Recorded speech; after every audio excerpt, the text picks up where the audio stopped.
please remember to leave a like, a comment, share the video about, and if you haven't already, subscribe. Thank you.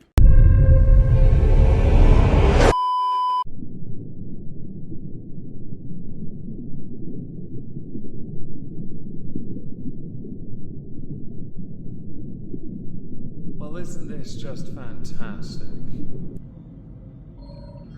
Welcome everyone to the exhibition of stupid people. Today we're going to start with James Corden. Should we just move on to another subject? He is in and of itself the epitome, the avatar, the essence, and well, the chaos god of stupid. Recently he stepped down from his position as host of The Late Late Show. He'd been there for a while, he'd earned a lot of money, but he'd rubbed, well, a lot of people up the wrong way. Understandably so, he's a twat. And being such a hugely successful twat, it seems only right that a hugely successful twat have his own TV show. Well, used to. I really hope you were out of money so you can go on the dole. I'm not saying you deserve it, but you deserve it. Now, I saw two articles of interest that tie into James Corden. The first, though, doesn't really kind of go in on him at all. But The Independent, being The Independent, can't help but frame it in a way that implies it is from the title alone. Balthazar Owner goes after James Corden again after Adele Carpool Karaoke episode. Balthazar's owner,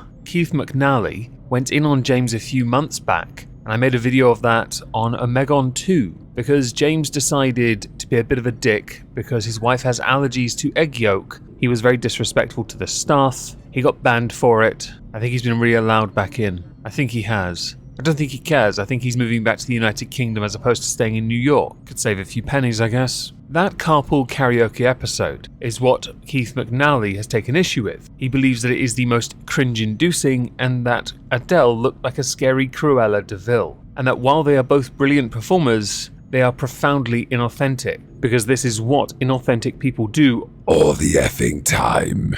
And as this carpool was part of Corden's last late night show, both he and Adele went to town being honest about themselves. It was sickening. Criticism he got. First, I find this post deeply troubling, Keith. How could you ever have enjoyed carpool karaoke? And keep Adele's name out of your mouth. Let's not hate on women for the way they do their makeup and nails though. That's very early 2000s. I think you'll find that's still very much a humanity current year thing. Have you not seen the tabloids when they do best and worst dressed for awards ceremonies? When someone tries a bit too hard, they stand out like a sore thumb. The second article from The Independent, though, is titled James Corden's Late Late Show was losing up to $20 million a year before it ended. It was simply not sustainable. CBS could not afford him anymore. $20 million is about £16 million a year. James Corden had said that his family was the reason he decided to quit the show so he could move back to the United Kingdom. I think that might be a bit off. Former CNN anchor writes that The Late Late Show was earning less than $45 million a year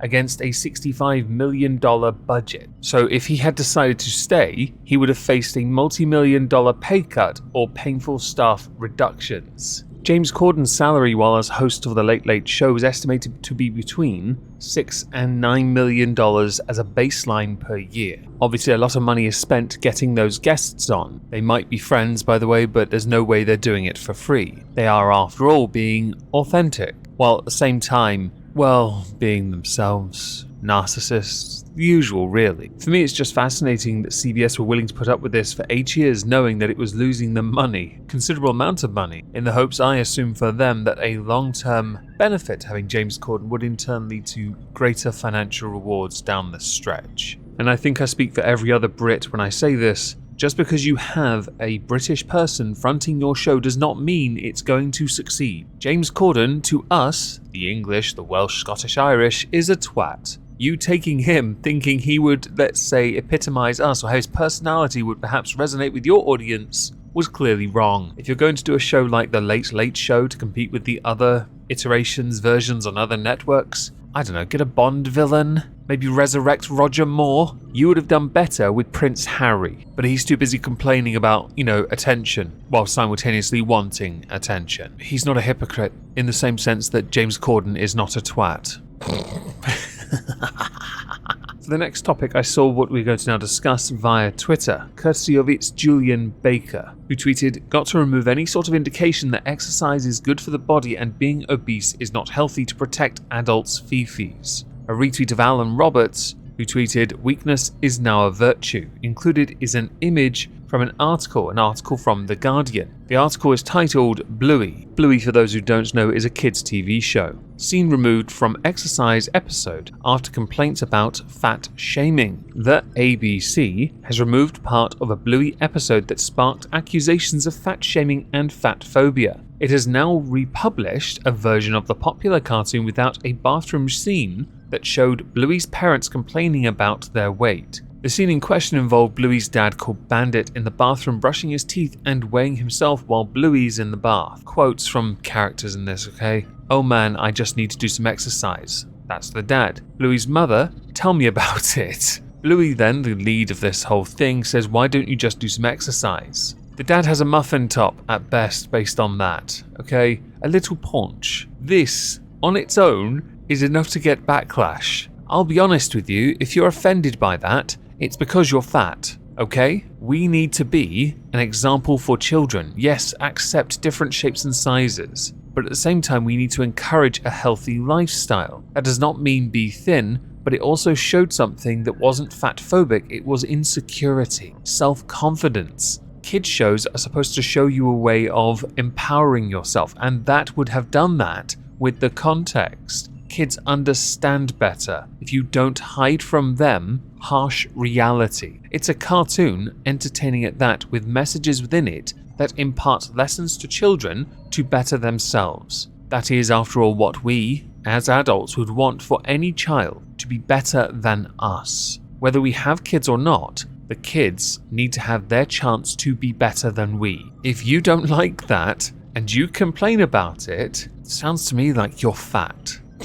I'm hemorrhaging enough subs as it is at the moment, so I'm just going to say it like that, okay? There was a backlash against the episode from body image experts saying it could pass on weight stigmas. Instead, the episode now starts at the previous 1 minute 13 second mark with Bandit, the dad, doing exercise or trying to while his children turn it into a game in the backyard. It then goes to a doctor, with the dad being told by the doctor he's in great shape, removing the hard work. That's right, everyone. That's an interesting choice. Let's say that. It's an interesting way of presenting the information. The ABC have said in a statement, "The recent episode of Bluey Exercise has been republished following a decision by the makers of the program. The new version provides families with the opportunity to manage important conversations in their own way. As the home of Bluey, the ABC supports the decision to re-edit the program, and we have updated the episode on our platforms. This includes the BBC also doing the same. Defund the BBC." Dr. Sarah Squire, head of knowledge, research and policy at the Butterfly Foundation, thanked them for listening and responding. And just because I find this quite chuckle-worthy, I took the liberty of looking up Sarah Squire. She did gender studies at university for, 10 years. I feel like I want to take you seriously, but I really can't. Mostly because you have a fake education. And yes, I'm an elitist. If you didn't know this already, sucks to be you. Let's move on from accusations of fat phobia from cartoons that are to educate children about reality but in a very subtle way, and instead talk about something else. Cycling considers transgender U-turn after Austin Killip's victory. The International Cycling Union, the UCI, is discussing the possibility of banning transgender athletes from female categories because Austin Phillips recently won first prize for women at the Tour of the... I know what that is. Gila?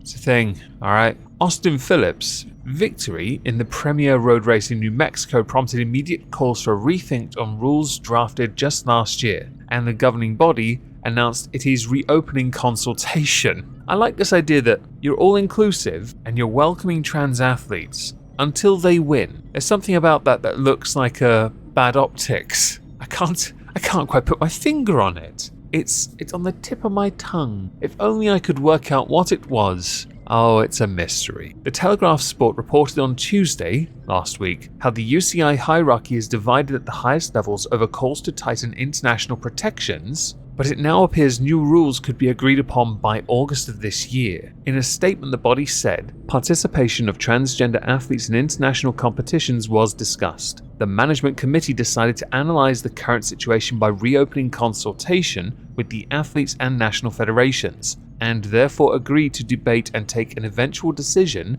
at its next meeting in Glasgow. Because Scotland's so open and inclusive, this is undoubtedly not going to go the way you think it will. But quite a lot of sports in the UK and internationally now are stepping in and saying, right, you can only go so far if you are a trans athlete. This has led to cries of transphobia, forgetting here biological advantages will persist regardless, and we have been saying this for years, without any science to prove otherwise. Oh, but lower testosterone, that'll do it. Have you gone through male puberty? Because that muscle mass and bone density gives you a distinct advantage. And no, I do not support putting a child on puberty blockers as a way of trying to negate going through male puberty if you are male to female. No, never, not in a million years. Since the UCI's previous trans policy was announced last year, swimming and athletics have effectively banned athletes who've gone through male puberty in women's elite competition. British Cycling, though, has been reviewing the situation for more than a year,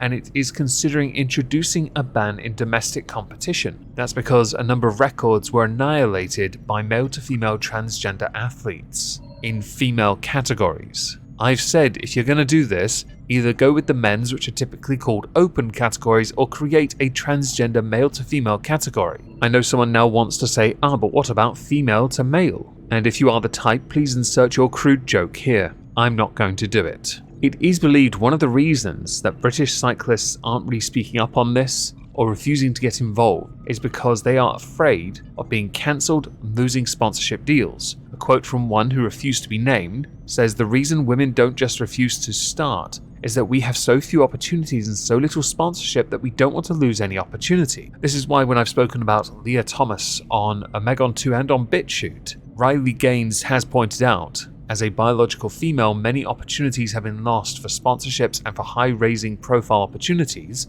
like on ESPN, that have been taken and given to Leah Thomas, whose career is dead in the water for the most part because there's not much Leah Thomas can do beyond NCAA, where when competing as male, mediocre, when competing with the women, elite level. Someone within British cycling, though, that does stand up for women's sports and protections in it is Sarah Symington, British Cycling's head of Olympic programs, who was one of the signatories to a letter to the UCI last year to pressure the body to guarantee fairness for female athletes. However, and according to Maria Blower, who represented Great Britain in the women's cyclists in 1984, said there is a disagreement within the UCI. We know that some are on our side and some are clearly not. I know a lot of girls who are currently racing who are frightened. They don't want to be bullied or be seen as bigots. That's why they smile on the podium. Everybody's confused, we're all angry, but we're still sitting on our hands desperately worrying nothing is being done. The longer this persists, these disagreements, the worse everyone involved looks. A decision needs to be made and a backlash regardless, because it's clearly a two-way thing. Either you're a bigot and transphobic, or you hate women, right? A decision needs to be made regardless.